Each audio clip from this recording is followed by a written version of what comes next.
반갑습니다. 예수님의 비유 두 번째, 알곡과 가라지의 비유. 하나님 우리에게 주시는 말씀은 마태복음 13장 24절에서 30절 말씀과 마태복음 13장 36절에서 43절 말씀입니다. 먼저 24절로 30절 말씀 함께 보시겠습니다.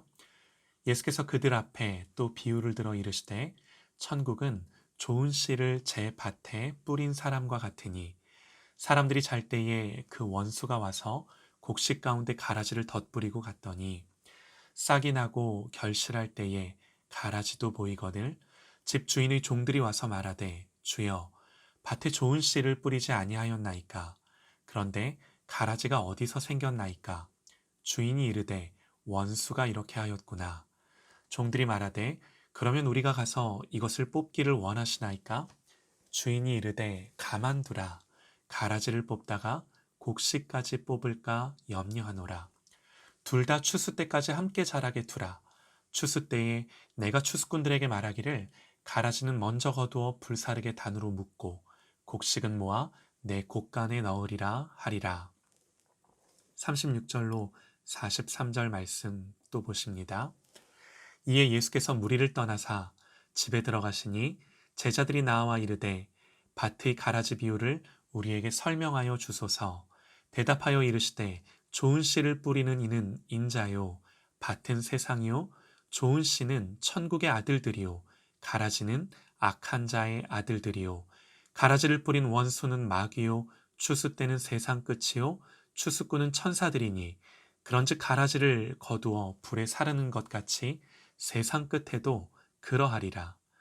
인자가 그 천사들을 보내리니 그들이 그 나라에서 모든 넘어지게 하는 것과 또 불법을 행하는 자들을 거두어내어 풀무불에 던져 넣으리니 거기서 울며 이를 갈게 되리라. 그때 의인들은 자기 아버지의 나라에서 해와 같이 빛나리라. 귀 있는 자는 들으라. 아멘. 주님은 하늘의 것을 설명하기 위해 땅의 것을 빌려 우리가 이해할 수 있도록 비유로 가르쳐 주십니다. 마태복음 13장 35절에 이는 선지자들을 통하여 말씀하신 바 내가 입을 열어 비유로 말하고 창세부터 감추인 것들을 드러내리라 함을 이루려 하심이라. 하늘의 감추인 것들을 우리에게 드러내시기 위해 비유로 말씀하시는 거죠. 오늘 말씀을 봐도 천국은 좋은 씨를 제 밭에 뿌린 사람과 같으니 주님은 천국이 마치 뭐와 같다라는 걸 말씀해 주시는 거예요. 여기 천국은 하늘나라. 우리가 하늘나라 그러면 죽어서 가는 곳, 그야말로 천국을 생각하기 쉽습니다. 그러나 여기서 의미하는 천국은 우리가 죽어서 가는 하늘나라뿐만 아니라 하나님이 통치하시는 모든 시간과 장소를 의미합니다. 하나님 나라는 좋은 씨를 땅에 뿌린 것과 같다 그럽니다. 그렇죠? 분명합니다. 이 세상 모든 것이 아름답고 선하게 지어졌습니다. 하나님은 알곡을 심으셨어요. 그러나 오늘 말씀에서 알 수 있는 것처럼 원수가 와서 곡식 가운데 가라지를 덧뿌리고 갔더니 하나님이 좋은 씨를 뿌린 그곳에 가라지가 공존합니다. 왜요? 원수, 사단이 가라지를 덧뿌리고 가서. 간단한 비유지만 하나님 나라의 영적인 원리가 무엇인지 정확하게 가르쳐 줍니다. 하나님이 심으신 알곡과 원수가 심은 가라지는 어디든 심지어 교회에도 공존합니다. 우리가 사람을 보고 시험에 들지 말아야 하는 이유가 여기에 있는 거죠. 가라지는 어떤 사람인가요? 41절을 보면 모든 넘어지게 하는 자들, 또 불법을 행하는 자들 그럽니다. 여러분, 이 말씀은요, 다른 사람에게 적용하는 말씀이 아니라 나에게 먼저 적용하는 말씀이에요. 나는 어디에 속한 자라고 생각되나요? 속으로 한번 대답해 보시죠. 알곡인 줄 믿습니다. 누군가를 넘어지게 하고 불법을 행하는 편에 서지 않기를 원합니다.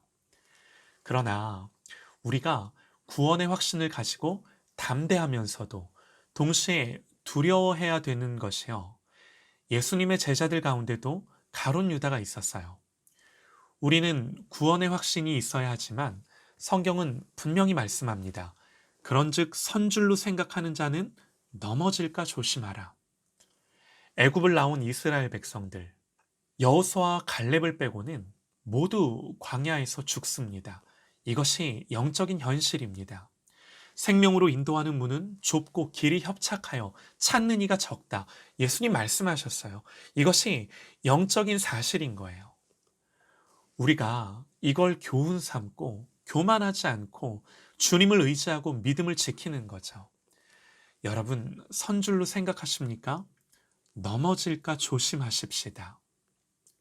성경은 구원받은 우리가 어떻게 살 것을 권면하나요? 베드로전서 1장 13절로 17절 말씀입니다. 너희가 순종하는 자식처럼 전에 알지 못할 때에 따르던 너희 사욕을 본받지 말고 오직 너희를 부르신 거룩한 이처럼 너희도 모든 행실에 거룩한 자가 되라. 기록되었으되 내가 거룩하니 너희도 거룩할지어다 하셨느니라. 우리의 구원을 가벼이 여기지 말고 구원받았으니 부르심 앞에 합당하게 살 것을 분명히 말씀하는 거죠. 여러분, 복음이 무엇입니까? 죄로 죽은 우리를 예수님의 생명 주셔서 값을 주고 살리셨어요. 그래서 이제는 살았고 하나님의 자녀가 되었습니다. 그러므로 이제 우리가 사는 것은 하나님의 자녀로 사는 거예요. 복음은 더 이상 죄의 종노릇 하는 게 아니라 의의 자녀로 살 수 있게 된 것이 복음입니다. 죄에 매여 살던 우리를 주님께만 매여 살게 하는 부르심인 거죠. 그래서 성경은요, 분명히 말씀하는 거예요. 오직 너희를 부르신 거룩한 이처럼 너희도 모든 행실에 거룩한 자가 되라. 기록되었으되 내가 거룩하니 너희도 거룩할지어다. 여러분, 이것이요, 알곡의 삶인 거죠. 우리가 살아가야 할 부르심인 거죠. 성령으로 이 삶을 살게 하겠다 말씀하신 것이 복음입니다. 그러므로 우리는 오늘 주님의 비유 앞에 우리의 모습을 돌아보고 분별하며 선줄로 생각한다면 넘어질까를 조심하는 저와 여러분 되시기를 소망합니다. 또 한 가지는요, 오늘 말씀에 사람들이 잘 때에 그 원수가 와서 곡식 가운데 가라지를 덧뿌리고 갔더니, 사람들이 잘 때에, 여러분, 이 잠이 단순히 육신의 잠을 자는 밤을 의미하겠습니까? 구원받았지만 구원받은 자녀로 살지 못하고 영적으로 잠들어 있는 모든 때를 의미하기도 하는 거죠. 주님 말씀하십니다. 주의하라, 깨어 있으라. 그때가 언제인지 알지 못함이라. 그러므로 깨어 있으라. 집주인이 언제 올는지, 혹 저물 때일는지 밤중일는지 다굴 때일는지 새벽일는지 너희가 알지 못함이라. 그가 호련히 와서 너희가 자는 것을 보지 않도록 하라. 우리가 잠들어 있으면요, 사단은 그때 왕성히 활동하는 거예요. 사람들이 잘 때에 원수가 와서 곡식 가운데 가라지를 덧뿌리고 갔다 그럽니다. 마찬가지예요. 사단은 우리 마음 가운데도 우리가 잠들어 있을 때 가라지를 뿌리고 갑니다. 그래서 여러분, 이 가라지가요, 언제든 조건만 맞으면 싹이 올라오는 거죠. 그 조건이 뭐예요? 은혜가 마르고 예배에 감격이 없고 기도가 마르고 이 말씀이 내 마음을 치지 못하고 내 귓가에만 울리고 떠나가고 하는 이 모든 이 가라지들이 올라오는 조건만 맞으면 가라지들이 올라오는 거죠. 사랑하는 여러분, 그러므로 기도를 깨우고 말씀을 깨우고 사명을 깨우고 주님 오심을 간절히 고대하며 사모하며 잠들어 있지 않고 깨어있는 저와 여러분 되시기를 간절히 소망합니다.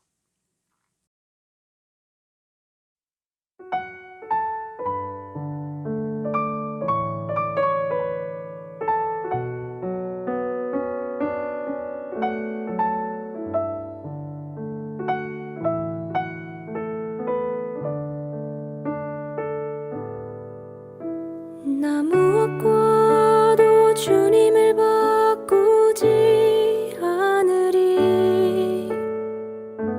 다른 어떤 은혜 구하지 않으리.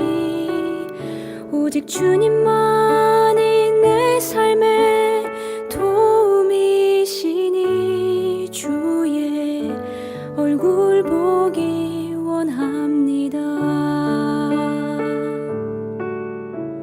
나 무엇과도 주님을 바꾸지 않으리. 다른 어떤 은혜 구하지 않으리. 오직 주님만이 내 삶의 도움이시니 주의 얼굴 보기 원합니다. 주님 사랑해요.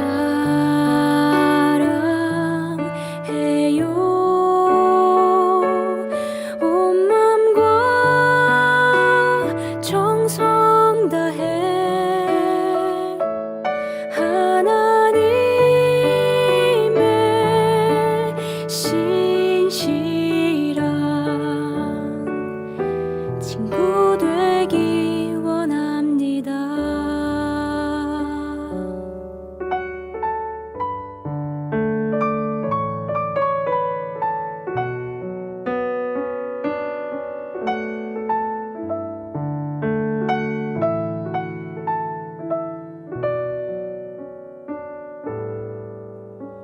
나 무엇과도 주님을 바꾸지 않으리. 다른 어떤 은혜 구하지 않으리. 오직 주님만이 내 삶의 도움이시니 주의 얼굴 보기 원합니다. 주님 사랑해요.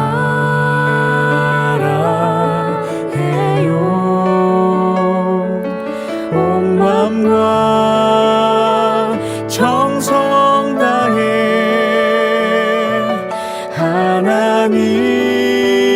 하나님의 신실한 친구 되기 원합니다. 주님 사랑해요.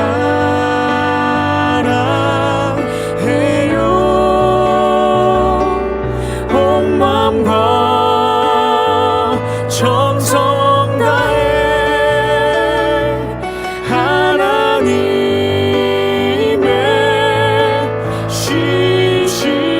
신실한 친구 되기 원합니다.